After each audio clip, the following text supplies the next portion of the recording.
Hello guys, welcome back to rocking star ஜெயநரல். இன்றைக்கி நம்ம பார்க்க போகிறது ஒரு மாங்கா எக்ஸ்ப்ளனேஷன் வீடியோ. மாங்காவோட பேர் மான்ஸ்டர். ஸோ வீடியோக்குள்ளே போகலாமா?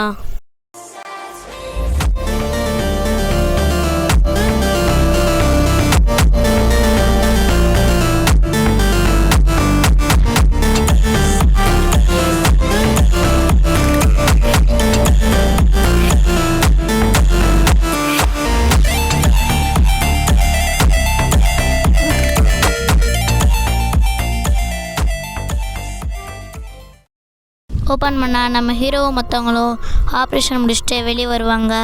மற்ற டாக்டர்ஸ் எல்லாருமே குட், எக்ஸலண்ட், டைம் எடுக்கிற ஆப்ஷனை சீக்கிரம் பண்ணிட்டேன்மா அப்படின்னு நம்ம ஹீரோவை பாராட்டுவாங்க. நம்ம ஹீரோவும் தேங்க்யூ சொல்லிகிட்ருப்பா.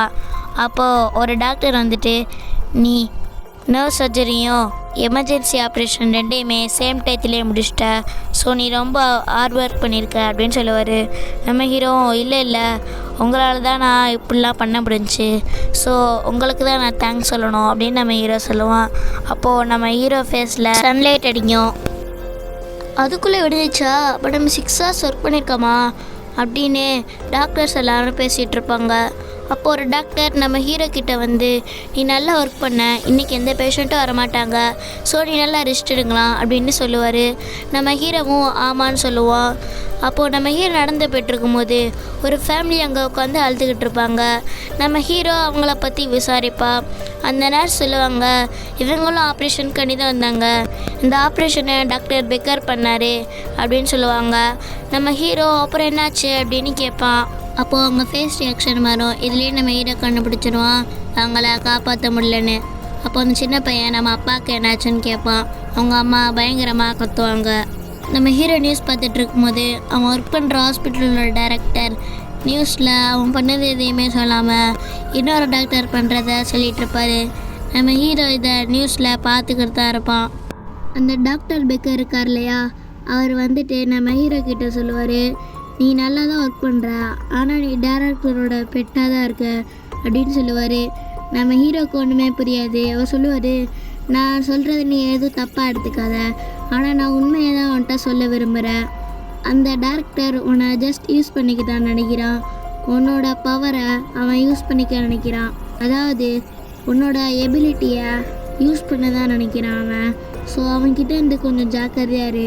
ஒரு நாள் நீ அந்த இடத்துக்கு வருவ, அப்படி வந்தால் எனக்கு ட்ரீட் வை, சரியா அப்படின்னு அந்த டாக்டர் பெக்கர் சொல்லிட்டு போவார். நம்ம ஹீரோக்கு ஒன்றுமே புரியாது. டாக்டர் டென்மானே ஒரு நர்ஸ் வந்து கூப்பிடுவாங்க. நம்ம ஹீரோவை என்னாச்சுன்னு கேட்பா. மிஸ்டர் கின்ஸ்டருக்கு பிளட் ப்ரெஷர் 70 கிலோ போயிடுச்சு அப்படின்னு சொல்லுவாங்க. ஓ அப்படியா, நீங்கள் அப்போ 50% மேலே ஆக்சிஜன் வைங்க அப்படின்னு நம்ம ஹீரோ சொல்லுவான். போயிட்டுருக்கும்போது ஒரு லேடி வந்துட்டு, நீங்கள் தான் டாக்டர் டென்மாவா அப்படின்னு கேட்பாங்க. நம்ம ஹீரோவும் ஆமான்னு சொல்லுவான். நீங்கள் தானே அந்த துர்க்கிஷ் லேபரிஸ்டோட இருந்தவங்க அப்படின்னு நம்ம ஹீரோ சொல்லிட்டு அந்த நர்ஸை போக சொல்லிடுவான். பார்த்தா அவங்க என்னோடய ஹஸ்பண்டை திருப்பி கொண்டு சொல்லுவாங்க. நம்ம ஹீரோ என்னது அப்படின்னு கேட்பா. என்னோடய ஹஸ்பண்டை திருப்பி கொடுன்னு சொன்னேன் அப்படின்னு அவங்க சொல்லுவாங்க. நாங்கள் முடிஞ்சளவு முயற்சி பண்ணோம் அப்படின்னு நம்ம ஹீரோ சொல்லும்போது, இல்லை நீங்கள் போய் சொல்கிறீங்க, என்னோடய ஹஸ்பண்ட் தான் இங்கே ஃபஸ்ட்டு வந்தார், ஆனால் அந்த பிரசிடெண்ட் இங்கே வந்தோடனே என்னோடய ஹஸ்பண்டை பின்னாடி தள்ளிட்டீங்க அப்படின்னு அந்த லேடி சொல்லுவாங்க. நீ தான் இந்த ஹாஸ்பிட்டல்லே பெஸ்ட்டு டாக்டர், ஆனால் ஃபஸ்ட்டு வந்த என்னோடய ஹஸ்பண்டுக்கு நீயே ஆப்ரேஷன் பண்ணல அப்படின்னு அந்த லேடி கேட்பாங்க. நம்ம ஹீரோவும் என்ன நடந்திருக்குன்னு யோசிச்சு பார்ப்பான். அப்போது நம்ம ஹீரோக்கு ஒரு கால் வரும். இங்கே ஒரு துர்க்கிஷ் லேபரிஸ்ட் கன்ஸ்ட்ரக்ஷனில் ஆக்சிடெண்ட் ஆகிட்டாருன்னு, அதுக்காண்டி ஆப்ரேஷனுக்கு ஆனால் கூப்பிட்ருப்பாங்க. நம்ம ஹீரோவும் அங்கே வந்திருப்பான். அப்போது டாக்டர் டென்மான்னு ஒருத்தர் வந்து கூப்பிடுவார். நம்ம ஹீரோவும் என்னன்னு கேட்பான். இது உன்னோட ஆப்ரேஷன் கிடையாது, நீ ஆப்ரேஷன் நம்பர் 1க்கு வா அப்படின்னு சொல்லுவார். இது டேரக்டர்கிட்டேருந்து வந்த ஆர்டர், சீக்கிரம் அப்படின்னு அவர் சொல்லுவார். நம்ம ஹீரோ அந்த லேடி சொன்னது எல்லாத்தையும் யோசித்து பார்த்துட்ருப்பா. அப்போது ஒரு போலீஸ் கார் ஒரு வீட்டுக்குள்ளே போகும். இந்த வீட்டில் ஏதோ திருட்டு நடந்திருக்குன்னு உள்ளே போவாங்க. இப்போது ஒரு போலீஸ்காரை இன்னொரு போலீஸ்கார்ட்ட கேட்பா, இங்கே எவ்வளோ கன் ஷூட் நடந்திருக்குன்னு. 5 இல்லைன்னா 6 சார் அப்படின்னு அவன் சொல்லுவா. அப்புறம் அவன் கேட்பா, இந்த ஹவுஸ் யாரோடதுன்னு தெரியுமா அப்படின்னு.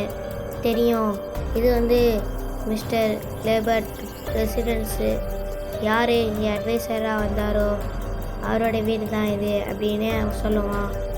போலீஸ்காரங்களும் துப்பாக்கி எடுத்துக்கிட்டு கரெக்டாக டோரை திறந்துக்கிட்டு நிற்பாங்க. பார்த்தா அங்கே 2 பேரும் இறந்து கிடப்பாங்க.